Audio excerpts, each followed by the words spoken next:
তো students, welcome to another video of learning English. আর দেখো, আমরা যারা বেঙ্গলি মিডিয়ামের স্টুডেন্ট তাদের সবথেকে বড় সমস্যা হচ্ছে রাইটিং স্কিল নিয়ে। কারণ পরীক্ষার সময় আমরা একটা জিনিস নিয়েই চিন্তায় থাকি যে রাইটিং স্কিল কি করে লিখব।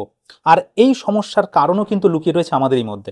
আসলে আমরা যে কোনো রাইটিং ভালো করে বোঝার বদলে কিন্তু সেটাকে মুখস্থ করতেই বেশি পছন্দ করি। তো আজ এই ভিডিওতে দেখো, আমি তোমাদেরকে দেখাবো যে উপরে কোনো ধরনের পয়েন্টস বা হিন্টস দেওয়া থাকলে তার সাহায্যে যে কোনো রাইটিং কিভাবে, কত সহজে, কত সুন্দরভাবে আমরা লিখতে পারি। তো চলো দেখি পয়েন্টে কি লেখা রয়েছে। দেখো, প্রথমে আছে a farmer had a goose. একটা কৃষক ছিল এবং তার একটা হাঁস ছিল। It laid golden eggs daily. এটা কিন্তু প্রত্যেকদিন একটা সোনার ডিম পারতো। এইবারে আশা করি তোমরা কিন্তু বুঝতে পেরেছো যে কোন গল্পটার কথা আমি বলছি, যে সোনার ডিম পাড়া সেই হাঁসের গল্প।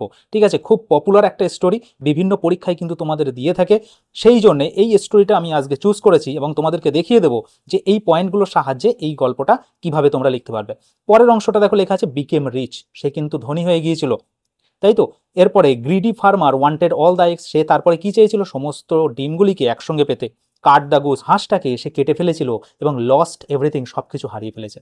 তো যে কোনো স্টোরি লেখার আগে তার দিতে হবে আমাদের একটা হেডিং। তো এখানেও আমরা একটা হেডিং দেবো, একটা টাইটেল দেবো।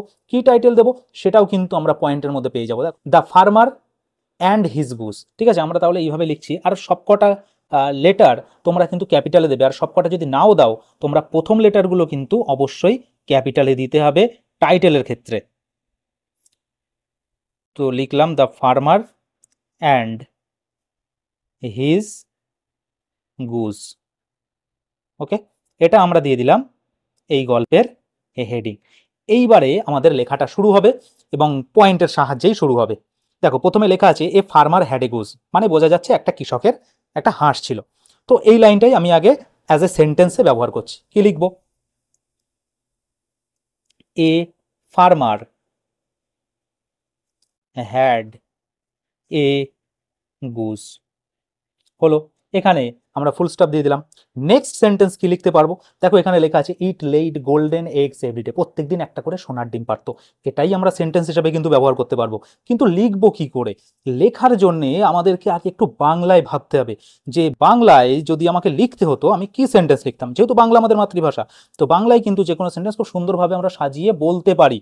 তো কি বলবো? যে এটা প্রত্যেকদিন একটা করে সোনার ডিম পারতো। তো এটা ইংরাজি কি না জানি আমরা, ইট। তো লিখলাম ইট ইউজ টু। ঠিক আছে, অতীতে কোনো কাজ চলতো। ঠিক আছে, প্রত্যেকদিন হতো বোঝাতে আমরা ইউজ টু ব্যবহার করি। তো ইউজ টু লে। লে মানে পারা। এখানে পাস্ট টেন্সে লেট করা ছিল, আমরা তার প্রেজেন্ট ফর্ম যেহেতু টু আছে সেই জন্য লিখেছি লে। পারতো। কি পারতো? না একটা করে সোনার ডিম। তো ওয়ান গোল্ডেন এগ। পারতো, প্রত্যেকদিন পারতো। তো সেই জন্য আমরা জুড়ে দেবো শেষে এভরিডে।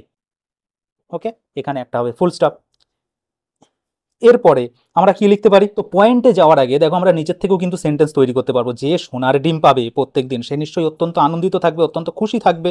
তো আমরা লিখতে পারি যে ওই কৃষকটা কিন্তু খুব খুশি ছিল। তা লিখবো দ্য ফার্মার। প্রথমে এ ব্যবহার করেছিলাম ফার্মারের আগে, যেহেতু ফার্মারটা ফার্স্ট টাইম ব্যবহার করেছি বলে। পরের বার যখন আবার ফার্মার লিখছি তার আগে কিন্তু দি ব্যবহার করব। তো দি ফার্মার, সে কেমন ছিল? খুব খুশি ছিল। Was very glad. গ্ল্যাড মানে জানো, গ্ল্যাড মানে হচ্ছে খুশি। ফুল স্টপ দিয়ে এবার দেখো পয়েন্টে যাই। পয়েন্টে কি লেখা আছে? বিকেম রিচ, ধনী হয়ে গেল।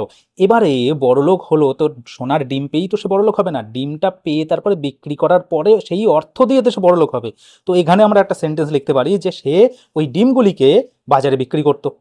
তো ফুল স্টপ দিয়ে লিখবো হি সোল্ড। সোল্ড মানে বিক্রি করা, সেলের পাস্ট টেন্স।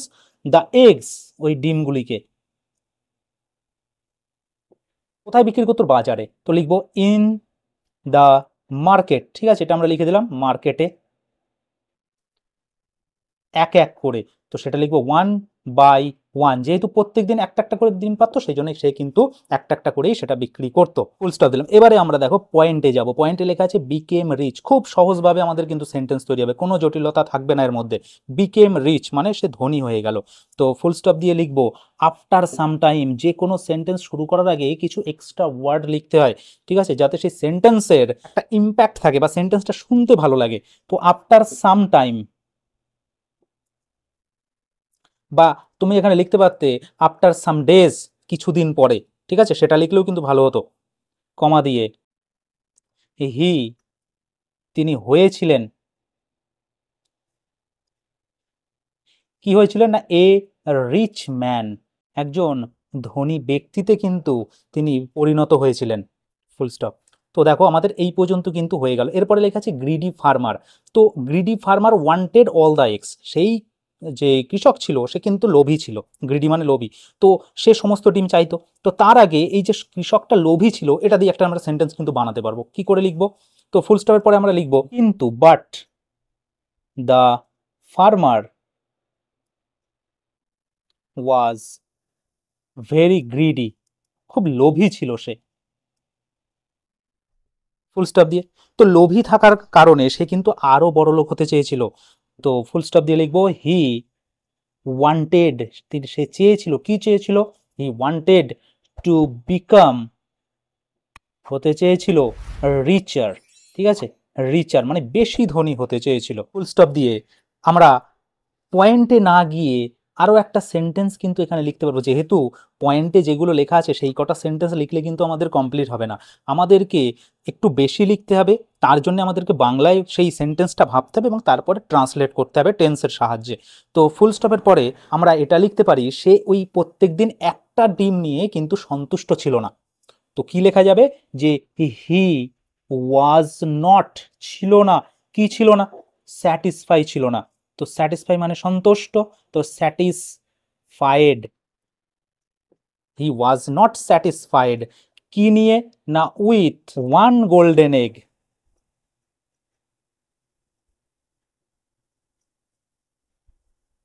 এভরিডে, ওই প্রত্যেক দিনের একটা করে সোনার ডিম নিয়ে সে কিন্তু সন্তুষ্ট ছিল না। ফুল স্টপ দিয়ে এবার দেখো পয়েন্টে কি লেখা আছে, সেই greedy farmer wanted all the eggs, সমস্ত ডিম সে কিন্তু পেতে চাইতো, একসঙ্গে পেতে চাইতো। তো এবারে লিখবো সেই সেন্টেন্সটা, সে ভাবতো, তাই তো সেন্টেন্সটা এইভাবে হওয়া উচিত যে সে ভাবতো। এবার থিঙ্কের পাস্ট টেন্স কি? থট। একটা জিনিস খেয়াল করতে হবে, স্টোরি লেখার সময় কিন্তু পাস্ট টেন্স ব্যবহার করতে হবে। হি থট, কি ভাবতো? অফ গেটিং, পাওয়ার কথা ভাবতো, of getting all the golden eggs, সমস্ত সোনার ডিমগুলো পেতে চাইতো, গোল্ডেন এগস কখন পেতে চাইতো? একসঙ্গে। এই একসঙ্গে ইংরাজিকে বলা হয় অল অ্যাট, সরি এখানে অলটা লিখবে না, লিখবে golden eggs at a time. At a time মানে একসঙ্গে সে পেতে চাইতো, ফুল স্টপ। দেখি পয়েন্টে কি লেখা আছে তারপরে, দেখো লেখা আছে কাট দ্য গুস, সে ওই হাঁসটাকে কিন্তু কেটে ফেলেছিল। ঠিক আছে, এই লাইনটা লেখার আগে আমরা কিন্তু আরো কিছু সেন্টেন্স লিখতে পারি। তুমি যদি চাও লিখতে পারো, অথবা তোমরা বাদও দিতে পারো। দেখো সেন্টেন্স মনে আসা নিয়ে বা মনে পড়া নিয়ে তোমার নির্ভর করছে সেই রাইটিংটা কত বড় হবে। তোমার যদি মনে করতে পারো সেন্টেন্স বাংলায়, তোমার রাইটিং কিন্তু অলরেডি বড় হবে। ফুল স্টপ দিয়ে লিখবো সে ভেবেছিল, ঠিক আছে, ওই পয়েন্টের আগে আমরা একটা সেন্টেন্স লিখছি হি থট। দেখো সেন্টেন্সগুলো সহজ হবে, তুমি একবার লেখার পরে তোমরা কিন্তু নিজেরাও বুঝতে পারবে হ্যাঁ এই সেন্টেন্সটা লেখা যেতে পারতো।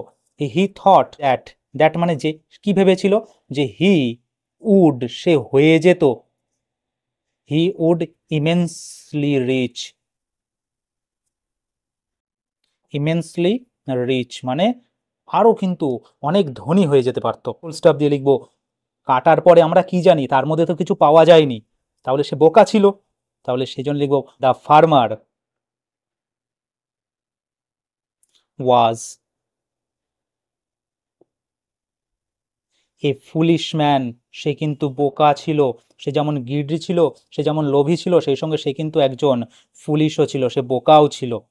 ফুল স্টপ দিয়ে সেই জন্যে সে কি করেছিল, একদিন ছুরি দিয়ে সেই হাঁসের পেটটা কেটে ফেলেছিল। তো দেখো এখানে লেখা আছে কাট দ্য গুস, শুধু এইটুকু লেখা, এইটাকে আমাদেরকে টেনে লম্বা করে একটা সেন্টেন্সের রূপ দিতে হবে।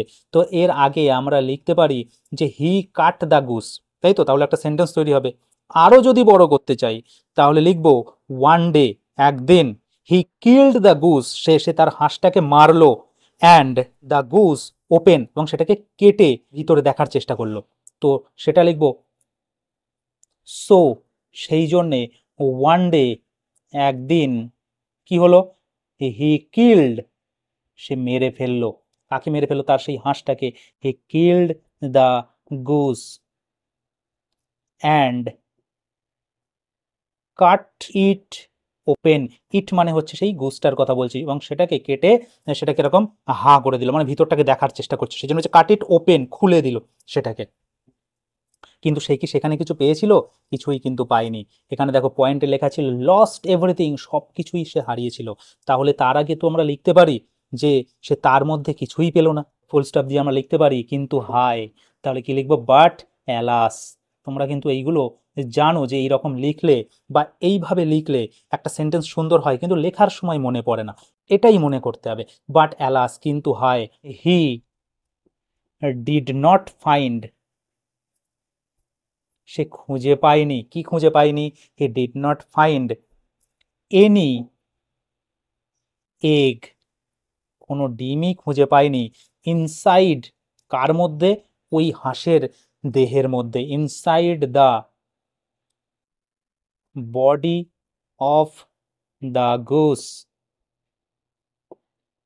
আশা করি সেন্টেন্সগুলো বুঝতে পারছো এবং সহজও লাগছে। ফুল স্টপ দিয়ে এবারে আমরা লিখবো সেই লাস্ট পয়েন্টটা, লস্ট এভরিথিং, সব কিছু সে হারিয়ে ফেলেছিল। তো ফুল স্টপ দিয়ে হি লস্ট এভরিথিং, সে সব কিছু হারিয়ে ফেলেছিল। তার সেই ডিমও গেল, আর তার সেই সোনার হাঁসও গেল।